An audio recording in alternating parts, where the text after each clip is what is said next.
നമസ്കാരം. ആദ്യം മോദിക്കെതിരെ മത്സരിക്കും എന്നുള്ള പ്രഖ്യാപനം, അടുത്തതായി യോഗിക്കെതിരെ കന്നി മത്സരം. എന്തായാലും രാവൺ എന്നറിയപ്പെടുന്ന ഭീമാർമി നേതാവും യുപിയിലെ ദളിത് വിഭാഗത്തിന്റെ ഐക്കണുമായ ചന്ദ്രശേഖർ ആസാദ് വാർത്തകളിൽ ഇടം പിടിക്കാറുള്ളത് ഇത്തരത്തിലുള്ള വമ്പൻ പ്രഖ്യാപനങ്ങളുടെയും പോരാട്ടങ്ങളുടെയും ഒക്കെ പേരിൽ തന്നെയാണ്. 2019 പ്രധാനമന്ത്രി നരേന്ദ്രമോദിക്കെതിരെ മത്സരിക്കുമെന്ന് ചന്ദ്രശേഖർ ആസാദ് പ്രഖ്യാപിച്ചിട്ടുണ്ടായിരുന്നുവെങ്കിൽ പോലും പിന്നീട് ഇതിൽ നിന്നും ഇദ്ദേഹം പിന്മാറുകയായിരുന്നു.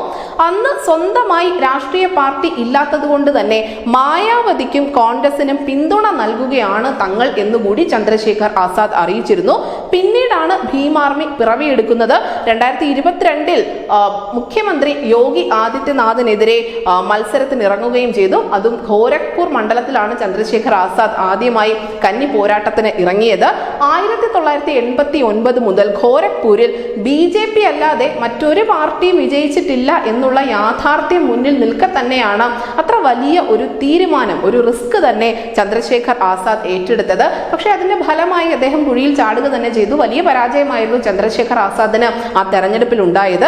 പക്ഷെ 2024 വരുമ്പോൾ അതല്ല സ്ഥിതി. ഭീമാർമിക്ക് പ്രൊഫഷണൽ രാഷ്ട്രീയ പാർട്ടിയുടെ കെട്ടും മട്ടും ഭാവവും ഒക്കെ കൈവന്നിട്ടുണ്ട്.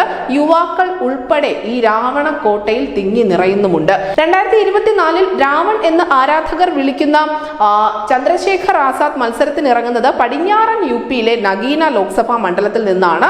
കെറ്റിലാണ് ഇദ്ദേഹത്തിന്റെ തെരഞ്ഞെടുപ്പ് ചിഹ്നം. ത്രികോണ മത്സരം മാത്രം കേട്ട് ശീലിച്ച ജനങ്ങളെ പടിഞ്ഞാറൻ യുപിയിലെ നഗീനയിലേക്ക് ആകർഷിക്കുന്നത് ഇവിടെ നടക്കാൻ പോകുന്ന തീ പാറുന്ന ഈ ചതുഷ്കോണ മത്സരം തന്നെയാണ്.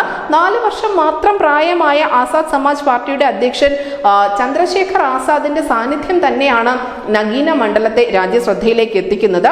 ആസാദ് അവസാന ലാപ്പിൽ കളം നിറഞ്ഞതോടെയാണ് ത്രികോണ മത്സരം എന്നൊക്കെ വിധി എഴുതിയിരുന്ന മണ്ഡലം ഇപ്പോൾ ചതുഷ്കോണ മത്സരത്തിന് സാക്ഷ്യം വഹിക്കാൻ ഒരുങ്ങുന്നത്. 2017 സഹാരൻപൂർ കലാപത്തിന് ശേഷം ഉണ്ടായ ദളിത് പോരാട്ടങ്ങളെ നയിച്ച ആസാദ് പല തവണ അക്രമ ഭീഷണികളെ അതിജീവിച്ചിട്ടുള്ള ആളാണ്.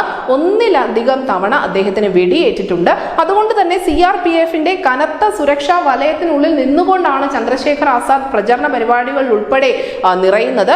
പക്ഷേ സുരക്ഷാ വലയം ഭേദിച്ചുകൊണ്ടും ബിജ്നോറിലും നഗീനയ്ക്ക് മധ്യയുള്ള ധാംപൂരിലെ അദ്ദേഹത്തിന്റെ ക്യാമ്പ് ഓഫീസിലേക്ക് ആരാധകരുടെ ഒരു കുത്തൊഴുക്ക് തന്നെ നടക്കുന്നുണ്ട്. മായാവതിയുടെ BSPക്ക് ഉണ്ടായിരുന്ന സ്വാധീന വലയത്തിലേക്ക് ചന്ദ്രശേഖർ ആസാദ് കടന്നു കയറാൻ തുടങ്ങിയിട്ട് കാലമേറെയായിട്ടുണ്ട്. 2019 ലോക്സഭാ തെരഞ്ഞെടുപ്പിൽ സമാജ്വാദി പാർട്ടിയുമായി സഖ്യത്തിൽ ഏർപ്പെട്ടുകൊണ്ടായിരുന്നു BSP നഗീനയിൽ മത്സരത്തിനിറങ്ങിയത്. പക്ഷേ ഇക്കുറി NDAയുടെയോ അല്ലെങ്കിൽ INDAയുടെയോ ഭാഗമല്ലാത്തത് കൊണ്ട് തന്നെ BSP ഒറ്റയ്ക്കാണ് സംസ്ഥാനത്ത് മത്സരത്തിനിറങ്ങുന്നത്. നഗീനയിൽ അവർ കളത്തിലിറക്കുന്നതാവട്ടെ സുരേന്ദ്രപാൽ സിംഗിനെയാണ്. BJPയിൽ നിന്നും ഓംകുമാർ ആണ് മത്സര രംഗത്തുള്ളത്. INDA സഖ്യത്തിന്റെ ഭാഗമായ സമാജ്വാദി പാർട്ടിയിൽ നിന്നും മനോജ് കുമാർ ആണ് നഗീനയിൽ വോട്ട് തേടി ഇറങ്ങുന്നത്. എന്തായാലും 6.75 ലക്ഷം വരുന്ന മുസ്ലിം വോട്ടർമാരും 3.5 ലക്ഷം വരുന്ന ദളിത് വോട്ടർമാരും ഈ മണ്ഡലത്തിലെ നിർണായക ഘടകമാണ്. ഇവർ ആർക്കൊപ്പം നിൽക്കുന്നുമോ അവർ മാത്രമേ ഈ മണ്ഡലത്തിൽ വിജയിച്ച ചരിത്രമുള്ളൂ. ദളിത് ജാഡഫ് സമുദായം പരമ്പരാഗതമായി മായാവതിക്കൊപ്പം നിൽക്കുന്ന ആളുകളാണ് എങ്കിൽ പോലും ഇക്കുറി അവർ മാറി ചിന്തിക്കാൻ എല്ലാ സാധ്യതകളുമുണ്ട്. ചന്ദ്രശേഖർ ആസാദിന് പിന്തുണ അർപ്പിച്ചുകൊണ്ട് ഈ സമുദായത്തിന്റെ പല നേതാക്കളും ഇതിനോടകം തന്നെ രംഗത്തെത്തിയിട്ടുമുണ്ട്. 1.2 ലക്ഷം വരുന്ന സൈനി സമുദായത്തിന്റെ വലിയ പിന്തുണ തങ്ങൾക്ക് ഇക്കുറി ഉണ്ടാകുമെന്നുള്ള ഉറച്ച ആത്മവിശ്വാസത്തിലാണ് BJP മുന്നോട്ട് പോകുന്നത്. ഠാക്കൂർ സമുദായത്തിന്റെ പിന്തുണ കൂടി BJP ആഗ്രഹിക്കുന്നുണ്ട് എങ്കിൽ പോലും അടുത്തിടെ യുപിയിലെ പലയിടങ്ങളിലും BJP തങ്ങളെ അവഗണിച്ചു എന്ന് ആരോപിച്ചുകൊണ്ട് ഠാക്കൂർമാർ കലാപക്കൊടി ഉയർത്തിയിട്ടുണ്ടായിരുന്നു. പക്ഷെ മുഖ്യമന്ത്രി യോഗി ആദിത്യനാഥ് ഈ സമുദായത്തിൽ നിന്നുള്ള ആളായതുകൊണ്ട് തന്നെ അത് തങ്ങൾക്ക് ഒരു നെഗറ്റീവായി മാറില്ല എന്നുള്ള ആത്മവിശ്വാസം ഉത്തർപ്രദേശിലെ BJPയുടെ നേതൃത്വത്തിനുണ്ട് താനും. നിലവിൽ എന്തായാലും ഈ ചതുഷ്കോണ മത്സരത്തിലേക്ക് ഈ നഗീന മണ്ഡലത്തെ വലിച്ചിട്ടിരിക്കുന്നത് ആരാധകർ രാവൺ എന്ന് വിളിക്കുന്ന ചന്ദ്രശേഖർ ആസാദ് തന്നെയാണ്.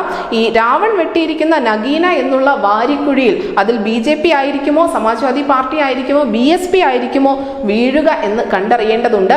അതല്ല മുൻപ് യോഗിയോട് ഏറ്റുമുട്ടിയതുപോലെ സ്വയം വെട്ടിയ വാരിക്കുഴിയിൽ ചന്ദ്രശേഖർ ആസാദ് തന്നെ വീഴുമോ എന്നുള്ളതും കാത്തിരുന്ന് കാണാം.